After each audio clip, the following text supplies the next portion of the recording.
Hello, my friends. This is Rabbi Aharon Dobinsky coming to you today live from the holy city of Yerushalayim, Israel. I'm going to take your memories back to a nostalgic moment for those of you who grew up in America. Some of you other ones might remember this as well. But it's 1, 2, 3 strikes, you're out at the old ball game. And of course, it refers to the fact that after 3 strikes, you're out, you sit down, you don't get to run around the bases, you don't get to score anything, you don't get to do it. You are, in effect, done until your next time at bat. Now, 3 is a very, very good number because we find 3 very importantly used throughout all of the things that we have written for us. For example, 3. There are 3 basic areas: Chesed, Tiferes, and Gevurah. These are areas of righteousness, of judgment, and of Tiferes, which is right in the middle, which kind of balances off the 2. Okay, 3. There are 3 things that are important as far as intelligence goes. Chachma, Bina, V'das. These are areas, again, of the 10 Sfirot, where it gives you your ability to think and your ability to understand and your ability to know what's going on. And we should, at this point, have some idea what is going on. And if we don't, shame on us, and we really have to work at it. You know, we've talked about this coronavirus, we've talked about these riots in America and throughout the world at this point. You know, there are all these riots because a black man in Minneapolis was killed by a policeman. Now, what does that have to do with burning a synagogue in Los Angeles, California, 3,000 miles away? What does that have to do with calling out Jews as going back to the gas chambers as they've done in France, which is 6,000 miles away? Nothing. You have to understand, this is not connected to what they say it's connected to. Black lives matter only if a black person is killed by a white person. If a black person is killed by a black person, it doesn't matter. It doesn't matter. And it doesn't matter because if it did, there would be Black Lives Matter people in Chicago stopping the fact that every weekend 2 to 3 dozen young black men are killed by other young black men. It would be standing outside of all of the different abortion clinics, stopping black women from getting abortions because 40 million children a year, 40 million per year are killed as abortions in these things. If they cared, if Black lives really mattered, then they'd be working on that. So we have to understand there's more to this than what we see in the news, what is presented to us, and what our senses tell us. Now, this week we have the Parsha of Balak and Bilam. Balak was a king, and he was selected by the people around him to try and protect them from the Israelis, from the children of Israel. How did he choose to do this? Well, of course, like anybody would do. He went to a sorcerer. He went to Balaam. Balaam was a known sorcerer.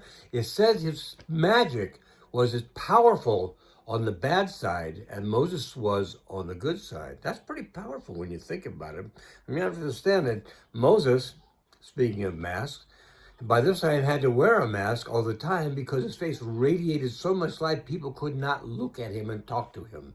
So he had to wear a mask to cover himself. We wear masks for totally different reasons. Not some of us think it's a good idea, some of us think it's not such a great idea, but we're not going to debate that today. That's something that you have to decide based on the information that you have. Okay, so they get this guy, Balaam, this sorcerer, to curse the children of Israel. So what does he do? He tells them what we need some altars here. We've got to have 7 altars, and on each altar we've got to kill a bull and a sheep. Okay, so you sacrifice a bull and a sheep 7 times on the altar, and what happens? Balaam ends up not cursing the Jewish people, but in essence he blesses them. So he says, this is not working here. Let's move to another location. And he says, okay, let's do that. What do I need? What do you need? I need 7 altars with a bull and a sheep on each one. Sounds like a heck of a barbecue, doesn't it? Anyway, they're going to the altars. They do this. What happens with Balaam? Again, he blesses the children of Israel.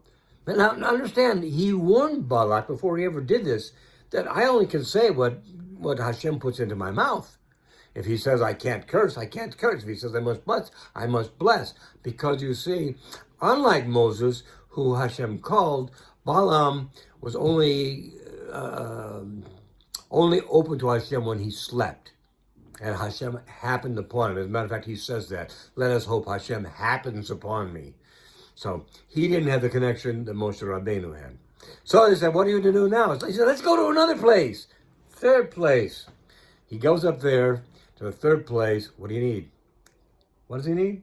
He needs 7 altars with a bull and a sheep on each one of them. Wow, what a surprise. That never happened before.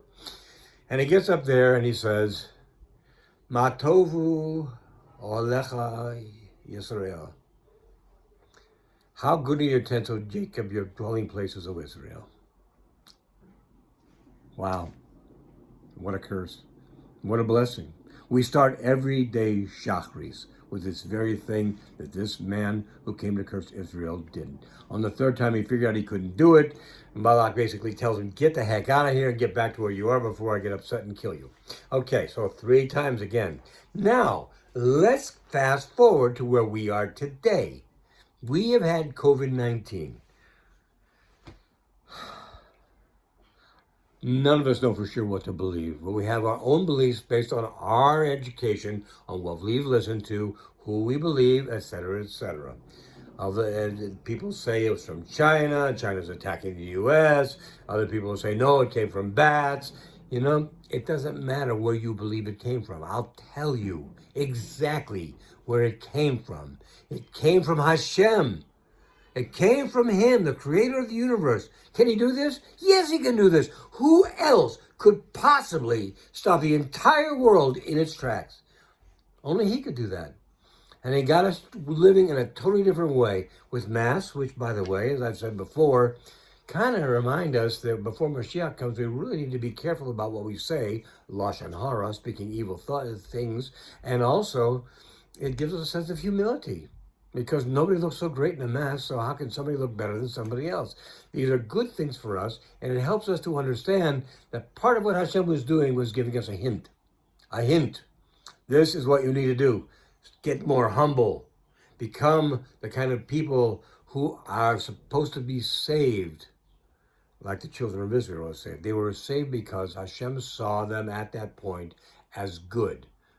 Now, don't get me wrong, in a little while, they busted that completely. However, at that moment, they were considered good. So no matter what we've done in the past, no matter what you or I have done that is wrong, that is against halacha, that is against the way we're supposed to live, it can be undone.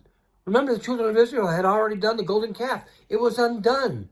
It moved forward. Everything moved forward. The only thing that didn't move forward was the Meraglim, the spies.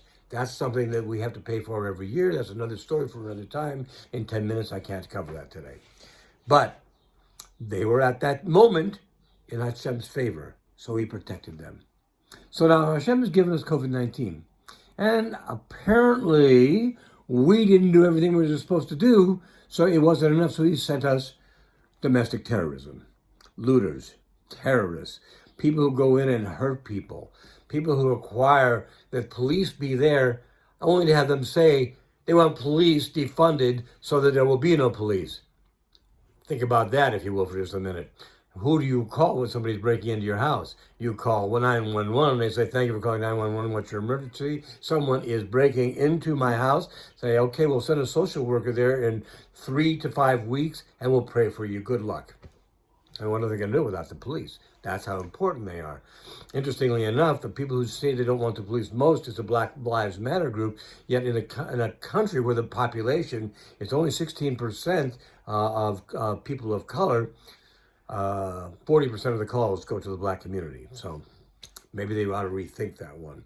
Okay, so now we have that. That's 2. We have COVID-19. We have terrorism. That's 2 strikes.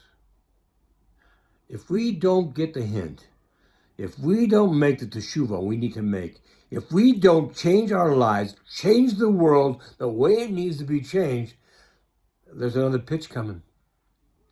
Could be strike three. What is it? I don't know. Do you know? Hashem didn't say to me this morning, Aharon, I want you to tell him the third plague will be.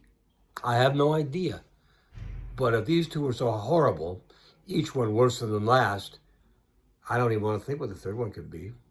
Because this is going to be the one which gets us on our knees, begging Hashem, forgive us for all we've done.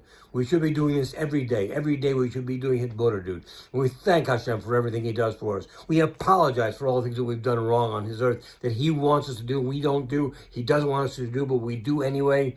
We know we need to change. All of us. Not one is not me, not you, not anybody. We all have things that we've done wrong at our levels and the things we need to do to change. So we need to do these changes to bring about the fact that Hashem, please, God, does not bring us whatever number 3 is, because it's 1, 2, 3 strikes and you're out.